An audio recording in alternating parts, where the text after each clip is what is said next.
WATE 6 on your side starts now.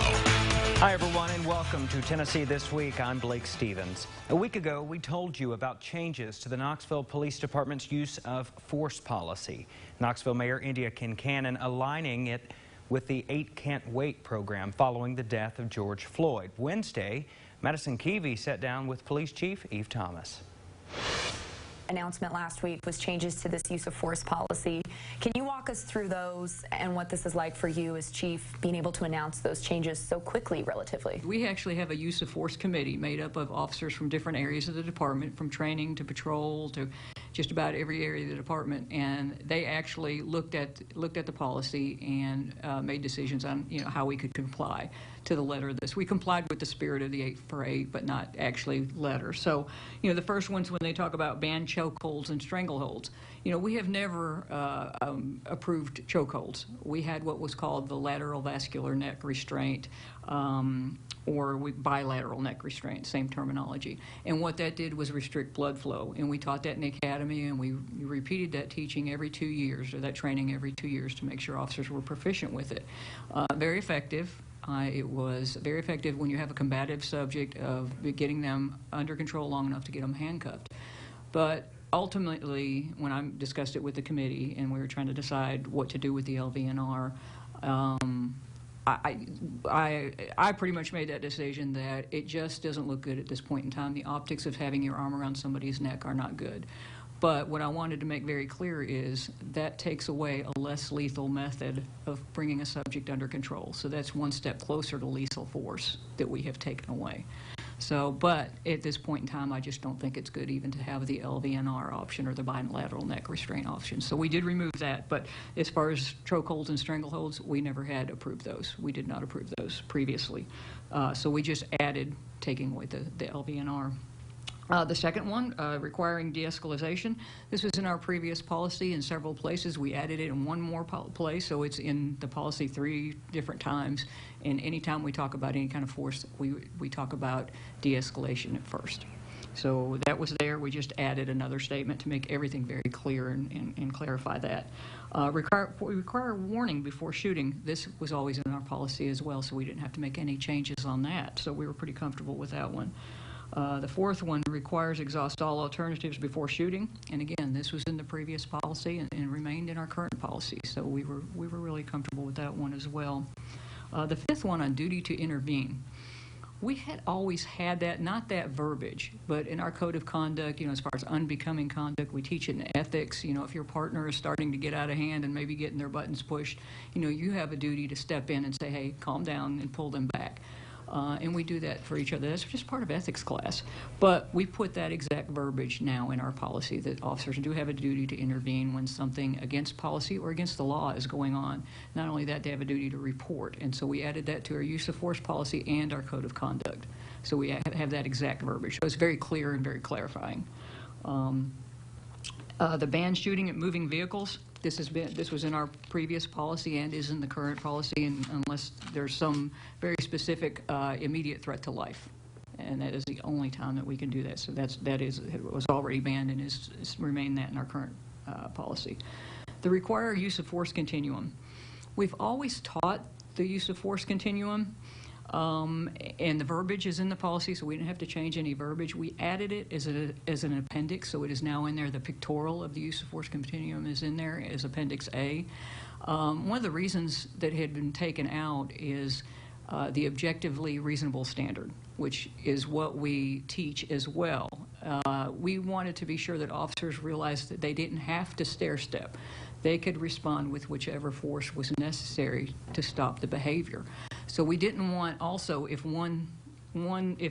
officer presence works, we don't want you to go to empty hands-off. So that almost tells you need to keep stepping up, and you may not need to. So we're teaching that as well, but we did put that pictorial back in. The general consensus across the board was that was not good to have in there for that very reason, that it may cause officers to increase their use of force, but we talk about that and we train the objectively reasonable standard as well. So we did add that back in. Then the last one, require comprehensive reporting. We have always done that, and I'm not sure if you all have referred to it, but we have put our analysis of our use of force on our open records page, and all of our use of force reports are looked at. We're currently doing our 2019, and we should have that out pretty soon for 2019. I think preliminarily we had a 28% decrease in use of force reporting for 2019 over 2019. So de-escalation is working. And we hope to get that out very soon to have those numbers out. And when you talk about the bilateral neck restraint, are there things that can replace that? Well, we definitely have other things that we have, you know, in empty hand soft and empty hand hard. We teach different techniques. So it's not that we just have 4 or 5 tools. I mean, there's pressure points that we can use for pain compliance when we go to empty hand hard, and there are other things. That's just one tool that has been used effectively, and I don't have the exact numbers. I know it was more than 5 times last year, less than 10. I think it was about 8 or 9 that we used it very effectively.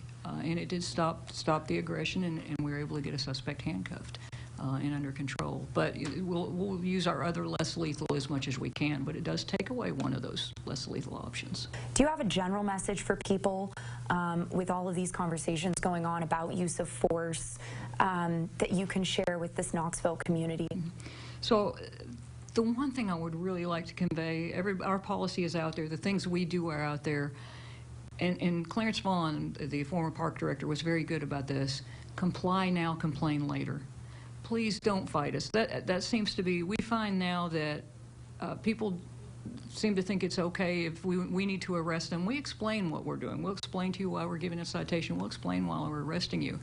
But when the combatant starts, when the fighting starts, when the aggression starts, we have to rise up and we have to get that person in custody.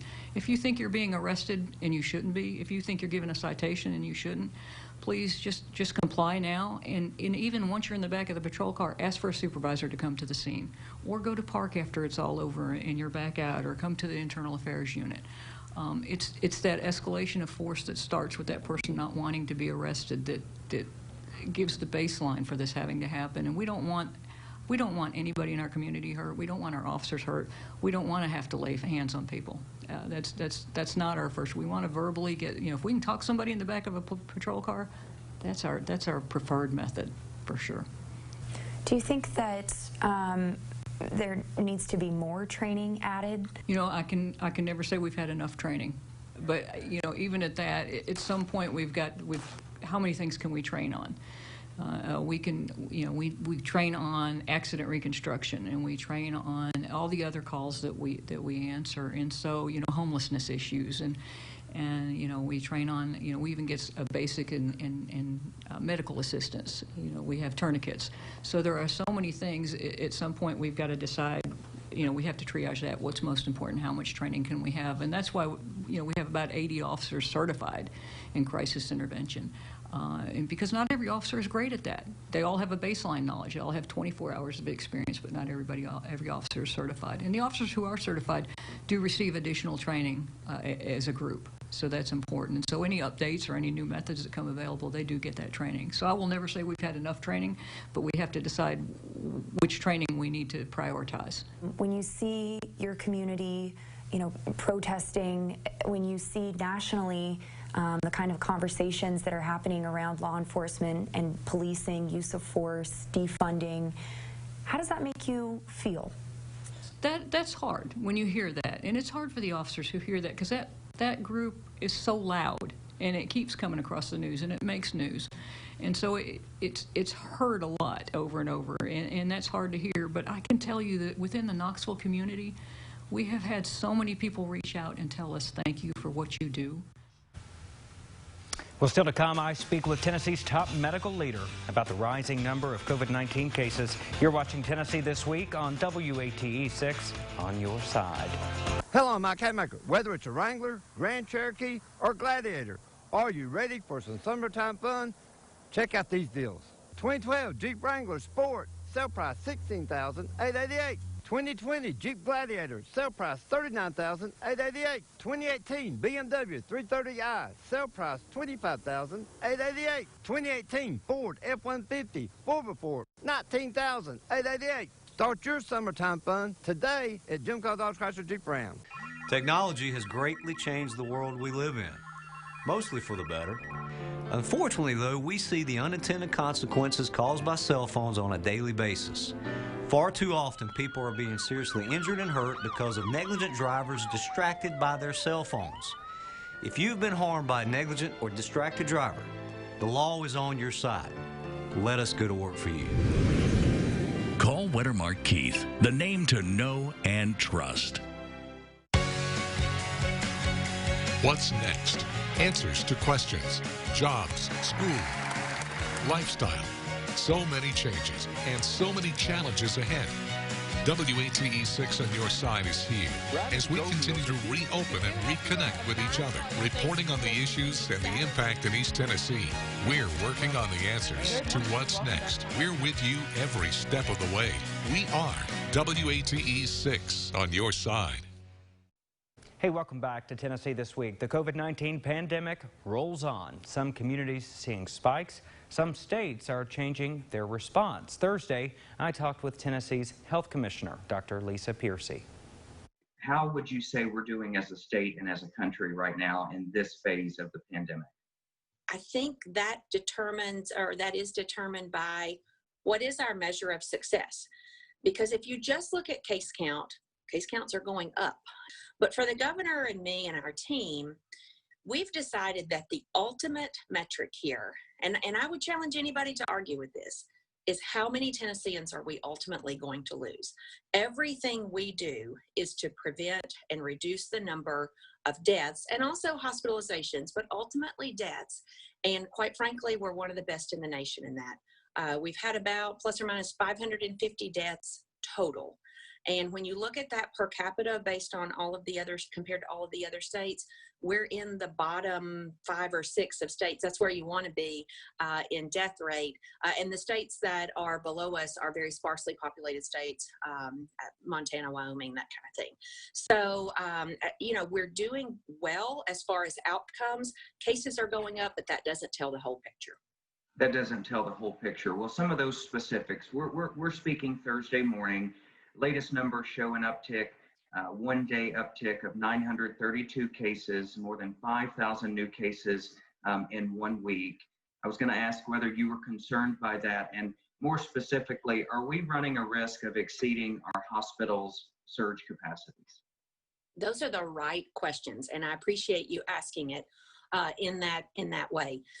So when we look at cases, what we want to look at is what is our overall positivity rate and how are we doing on case count versus number of tests?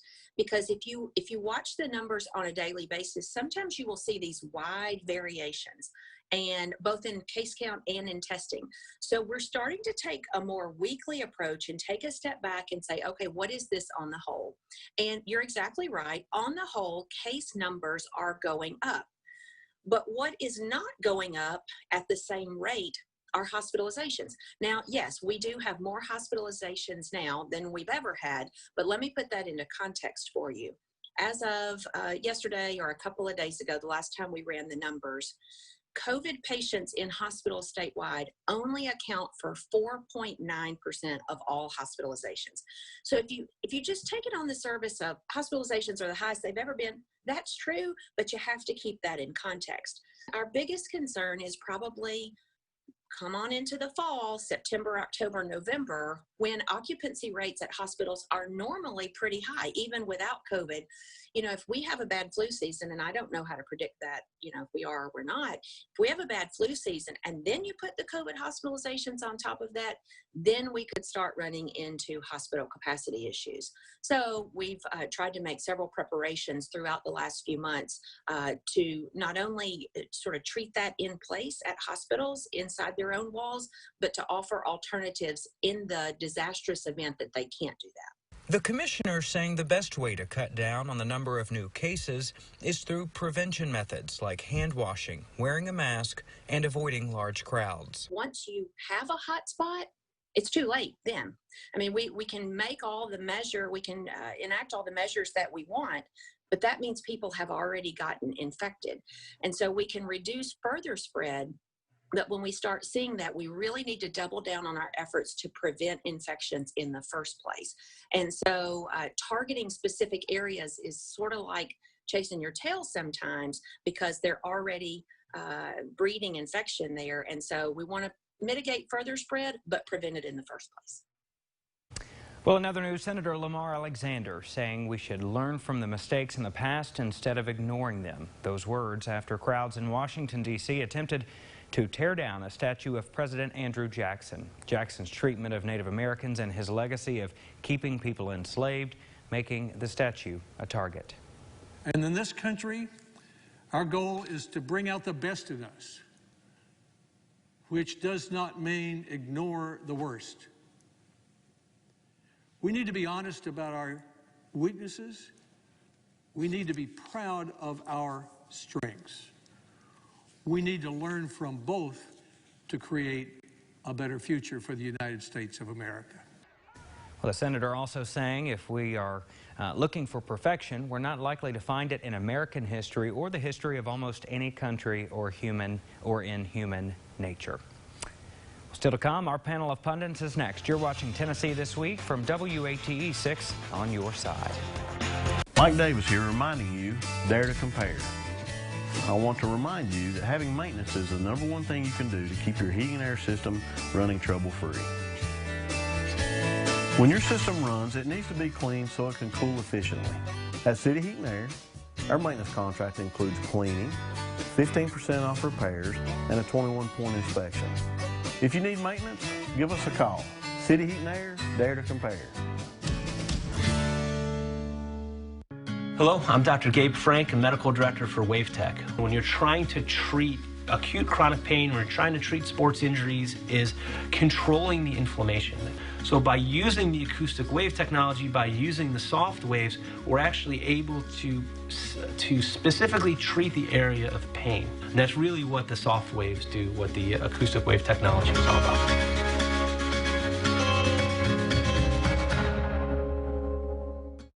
Hello, I'm Mike Hatmaker. Whether it's a Wrangler, Grand Cherokee, or Gladiator, are you ready for some summertime fun? Check out these deals. 2014 Ram 4500 cabin chassis diesel, $19,888. 2019 Jeep Grand Cherokee Limited, heated and cooled seats, panoramic sunroof, $34,888. 2018 Ford F-150 4x4 loaded out, $19,888. Start your summertime fun today at Jim Carr Dodge Chrysler Jeep Ram. All right, we've got our healthcare expert, Craig Griffith. We've got Ursula Bailey here, local attorney, and George Corda, our political analyst. All right, pundit, so we heard from Chief Thomas on policy changes there at KPD. I'm just curious whether you all think that was enough of a response given all the outrage we saw around the country and here locally after the death of George Floyd. Ursula, I'll start with you. Well, it's hard to say if it's enough of a response. It's a good response. The main concern seems to be that chokehold right now. That is the immediate issue we need to address. But there also needs to be some changes in policy. There needs to be some training. There needs to be discrimination training. The issue arose because of the chokehold, but the original, I guess the conduit or the original issue was profiling or assumption or implicit bias that this Black man had done something wrong. And I think it was, I can't say, I don't know what the exact issue is, but the prevailing trend seems to be that Black people don't survive arrest. And so I think that that's a good start to get rid of the big thing, but they also need to look at the underlying issues, and that is racial profiling, that is desperate treatment, and I think training and sensitivity training will help that. Greg, what do you think? Do you think this is enough of a response after all we've seen? KBT did a good job in reviewing their use of force policy, and as many police departments are across the country. But the one thing that I think that it's very difficult to get down to is what is the level of force needed in a given situation? These two issues that have come to the fore here involve the passing of a $20 supposed counterfeit bill, and the other one was sitting asleep in a Wendy's parking lot. Did these crimes need to be solved by such a strong use of force? And it comes down to the decision of the officer on the scene. And that's the training that we need to get to. We need to use force that's applicable to the level of the crime. And that's where the big distaff, I think, is. And use of force policy isn't going to address that. I thought Chief Thomas gave a good account of herself in the interview. And I thought she was well stated in terms of trying to ensure that she doesn't indict her own police officers for something over which they haven't been accused individually or even collectively. And she also wants to be responsive to the concerns being addressed in the community. And I think she did a pretty darn good job of walking that line. And she also, in so many words, said, look, this is a tough job, and there are times that police are in physical confrontation with people who don't want to be restrained, with people who don't want to be arrested. Now, you have a balance, of course, because we give a lot of authority, a lot of latitude to police officers. We arm them, we send them out into situations in which they can be in physical danger. At the same time, you get the wrong police officer, and you've got somebody there who wants to be the Old West sheriff. So, yeah, you have to review these policies periodically. You have to ask yourselves, are we doing the right things? But what interests me is if you start asking questions about, all right, who's responsible? Who hasn't dealt with systemic racism? Was it Mayor Kincannon? Was it Mayor Rajero? Was it Mayor Haslam? Was it Mayor Ash? Who didn't deal with it? And these are questions that it's a lot harder to get to, because it's easy to be an expert from a distance. If you're not in that police car and you're not confronting somebody who is threatening you, you can't really know. You can't really know. You got to take their word for it. I don't think you always do have to take their word for it. That was the video show. And I apologize. I'm sorry. That was a misstatement. I apologize. Okay. That's why I think you need the body cameras. We needed them a long time ago. We heard from Senator Alexander on defending the statue of Andrew Jackson. He said we should be honest about our weaknesses and proud of our strengths. Is that a strong enough argument for keeping the statue? Senator Alexander is a person who is vitally, and has been for a long time, interested in how education deals with social studies, with American history, with American culture, with American background. And he is right. There is no perfect person out there. There is no clean person from top to bottom that cannot be criticized for something. And the problem with now we're targeting all these different statues. There's a move to take Thomas Jefferson statue out of New York City Hall. The statue of Theodore Roosevelt is being removed from in front of another New York institution. I mean, the problem people don't understand with this is if you start making these decisions on the basis of the moment, then when the moment turns, people can do the same things to the things that you respect and revere. So Alexander's talking about understanding that people are flawed and having respect for each other's views and each other's history. Ursula? I think it's a slippery slope. And I agree with George that it's a reaction in the moment. But we have to realize the erection of them were a reaction in the moment, too. So you can't look at these things in a vacuum. The problem I have with the argument, and I don't know if it's specific to Senator Alexander, but overall, is that they equate or erasing history is equated with removing a statue, and I don't agree with that at all. History cannot be erased. It just can't. It is what it is. But as far as removing statutes, I think there's some that should be removed.